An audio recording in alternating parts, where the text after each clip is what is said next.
Eleni Bruton is feeling a little fenced off from her childhood and the lighthouse that holds so many memories. There is no access to the lighthouse. Sheringham Lighthouse is located in Shirley, a tiny village 20 kilometres west of Souk on Vancouver Island.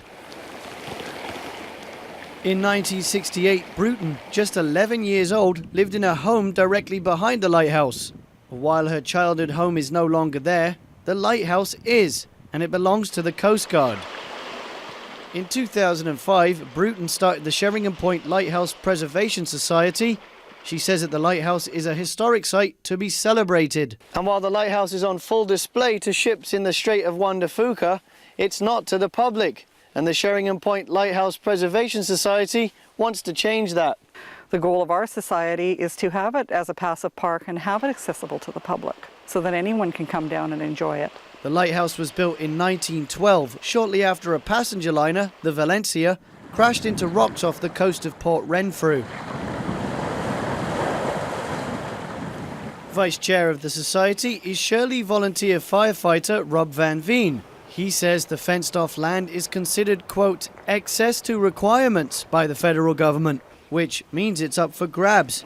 However, different levels of government have first right of refusal. The local government has said that they're willing to take it and use it as a park, but there could be some costs involved in purchasing it. Van Veen says the society has raised $200,000 so far.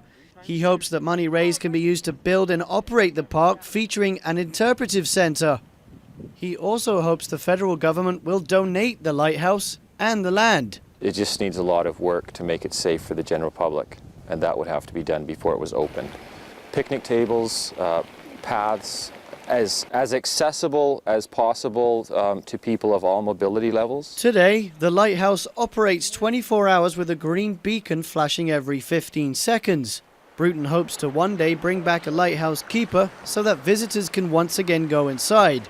So, the society has a lot of work ahead as it continues to raise money to preserve Sheringham Point Lighthouse. Reporting in Shirley for The Daily, I'm James Green. Producing over 9,000 hours of local programming every year. This is Shaw TV, your local voice.